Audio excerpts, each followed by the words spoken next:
Hello everyone and welcome to another video. So today I'd like to talk about building a giant do-it-yourself holiday star ornament in the shape of the shooting star. So we're going to make this out of some plywood and a bunch of existing Christmas lights. So if that sounds like fun, let's go ahead and get started. All right, so the first thing we got to do is get the geometry of this thing down. So as you know, a star is a five-pointed object, so we want this to be inside a pentagon. And a pentagon, right, we want this pentagon to fit within a circle here. So we've got the center here, and we've got a ray coming up here, something like this, right? So each of these 5 points are going to be the edges of the star here. So what we want to do here is, I think you probably want to maximize the size of this star, so you're going to probably try to cut this thing out of a square piece of wood, right? So to maximize our size, we're like, let's put one edge of the piece of wood touching the tip of this star, and then one edge will come down and exactly intersect this corner. The other edge is going to come exactly down and intersect this point of the star. And then what's really interesting about this geometry here is that it does something like this, right? If you have a piece that's exactly length, a square piece of plywood that's size L by L here, when you actually want to cut this thing out, right, we're going to try to cut out a pentagon out of this thing here. So maybe I'll draw this in dashed lines.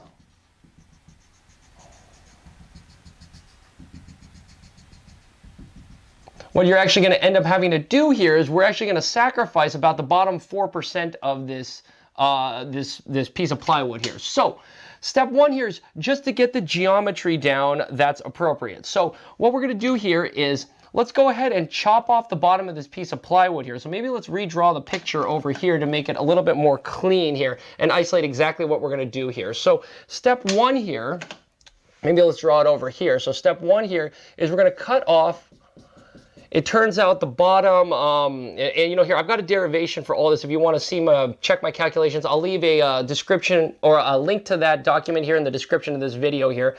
But it looks like you actually cut off the bottom 4.9% of square here. So what we're going to end up with here is to draw this in blue again. Sorry, we'll draw in blue the square, right? Or sorry, it's no longer a square, it's a rectangle here, but it's going to be something like this. Right? Okay, so you can kind of see this is where it's going to line up.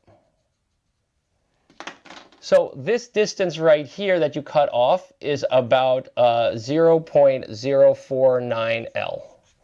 So you're going to cut off, you know, whatever length piece of plywood you're going to use here, just cut off 4.9% of it. The other things that are relevant here now is, again, let's inscribe our pentagon inside here. So here's a point, here's a point, here's a point, here's a point, and here's the other point of it, right? So this is what we're going to end up with. All right, and now all we got to do here is basically figure out the locations of these 5 points here, and I think we'll be ready to cut this thing out. So this point up here is pretty obvious, right? I think everyone will probably see that this point here is going to be a distance L/2 from the edge here. This one, what's interesting here is this point from this new bottom right corner that you cut off here. This is going to be a distance of about 0.59 L. Okay, and how far you go in from this corner, this distance here is about 0.19 L. Great. So with that, I think we've got all of these points set up here. So let's just talk about a procedure again. So obviously here, step one, cut off the bottom 4.9% of the square here. It turns out, I'm going to assume that most people are going to use probably a 4x8 sheet of plywood to make this thing. So let's assume that L is going to be 48 inches, right? You're going to have a 4 foot by slightly less than 4 foot section here. So if you're using 48 inches here, cutting off 4.9 of the square, this is about here 2.35 inches. So you need to cut 2.35 inches off the bottom of this square. Okay, and then once we do that, step two here is we are going to mark the point on the top edge, right? this point right here, right? That's exactly L over 2. And we saw that, again, using a 48-inch square, that's just 24 inches in from the side here, right? Okay, once we do that, step 3 here is we're going to try to mark this point here. So go ahead and mark the point that is 0.59 L up from bottom edge, right? Or some bottom corner. So again, using a 48-inch for L, this number comes out to be about 28.21 inches, right? And then finally, step 4 here is go ahead and mark point that's 0.19 L from the bottom corner. So again, that number is about 9.17 inches here. So what we're going to do here is maybe I'll put those dimensions here in red. All you got to do here is measure 48 inches in from this edge. That'll get you this first point. Go ahead and now measure 28.21 inches up from the bottom corner. That will get you both of these points here on your pentagon. And lastly, go ahead and measure 9.17 inches in from that bottom corner. That will get you the last 2 points of your pentagon. And then I think we're ready to go ahead and make your star. After that, once you cut out this pentagon here, you're free to make your star however you like. You could make them straight lines. I'm just going to make it a little bit of a fatter star. So maybe let's do this in green, like a different color. So what we're going to do is I'm going to cut out the dashed lines here, and then I'm going to just kind of make these gentle slopes between them. Like this, try to get a little bit of a fatter star here. Oh, whoa, that did not look, that did not look good, symmetrical at all. I'm going to make sure that it's symmetrical here. So something like that here, right? And then what I'm going to do here is I'm going to cut out something in the middle as well. Something like that, and try to maybe make this like 6 inches or something like that. So at the end of the day, we'll have this cut out of a star here that we can start wrapping in lights. So if that sounds like fun, let's go ahead and cut this thing out. All right, so here's our 4x8 sheet of plywood. It's a 3/4 inch thick piece here, and a couple of the things that we're going to need for this project here are obviously safety first, some hearing protection gloves and eye protection. We got our circular saw to make the plunge cuts and cut out the majority of the star. We've got a jigsaw here to make a couple, finish up some of those interior cuts here. We've got a drill here. We're going to drill a couple of holes to mount this thing to at the top here, and we'll take a look at that a little later. Obviously, then we've got a tape measure to measure some of those dimensions that we just talked about, as well as a straight edge to connect the edges. And then finally, a little bit of paint here, because we're going to want to paint this thing black so it's not so conspicuous during the day. So with that, why don't we go ahead and get started.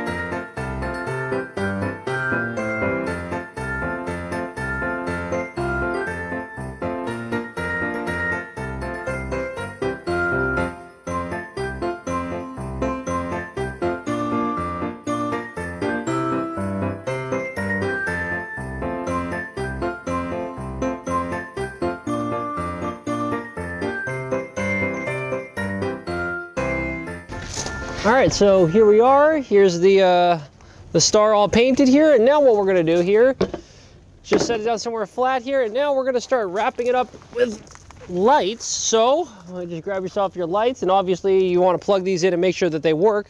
And we're gonna actually do a couple of bundles of this. So the one thing you wanna make sure is that you've got the plug end of the lights here, kind of coming down here at the base of the star. That way everything will be plugged in at one location. So all we're gonna do is just kind of wrap this around the star.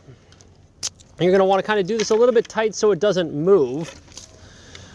And just do this with enough density so you have a good amount of lights showing, and try to make it uniform. So this is a little bit boring here, so I'll pause this video and we'll just go do a time lapse of this.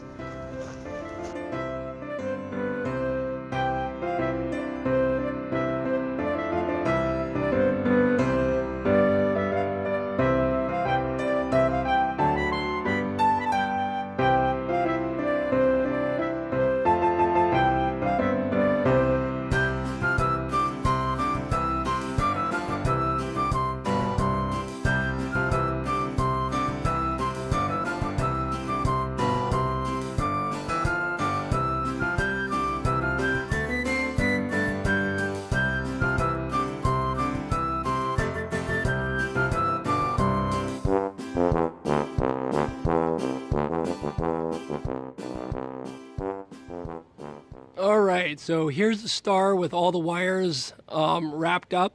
One thing I don't know if you noticed here in the time lapse, but I discovered that as I was trying to do all these wrappings, it was vastly easier if you add a couple of just push pins here along the perimeter of the star. That gives the wrapping something to kind of grab onto. So I did that all the way around the outside perimeter of the star, as well as on the inside on a couple of these greater than 180 degree angles. I ended up adding a couple of these push pins as well, just to help the star grab onto something. So this thing is all wired up and lighted. The next thing we're going to want to do here is make the tails of the shooting star. So as you can kind of see over here, I've got a set of 4 tails. You can kind of see them here in the gravel all lit up. So next thing we're going to do here is just go ahead and unplug from the extension cord and plug it in over here to the rest of the star, so that hopefully everything will be powered by one extension cord. All right, so that's the next step. I'll go ahead and do that real quick and come back. All right, so I've got the tails of the shooting stars connected to the main star. They all come together in this junction here, where I've got all the outlets and tried to do a little bit of waterproofing with some saran wrap and electrical tape. I also added a couple of screws here so that this bundle, as well as the tail of the shooting star, would have something to connect to securely with a couple of zip ties. I also tried to add a couple of waterproofing for some of these other junctions at other locations around the star. And then finally, on the top of the star here, I've drilled a hole and attached some cable or some paracord so I can use it to hang it, as well as on the 2 sides here. So on the 2 tips of the star, one on this side and one on the other side, I've got some holes drilled in some string. That way I can stabilize the star so it's not going to spin once I hang it up. So this is pretty much the complete configuration. Let's go ahead and see if we can get this thing hung up and see what it looks like. All right, here we are, and this is the finished product. It's all lit up, and I think that looks pretty darn good. I've got it just hanging up here on a string here, connected to a little play structure we have. But I hope you'll actually join me at our future video, where instead of just leaving it down here at ground level, I think it would be much more exciting if we were able to hang it up over the house, say on one of those trees way up in the tallest high branch. So that's about over 100 feet up in the air. So we're actually going to use a drone to get a string up there and hang this ornament way up above the house. So with that being said, I hope to catch you at a future video where we're going to do that. Bye.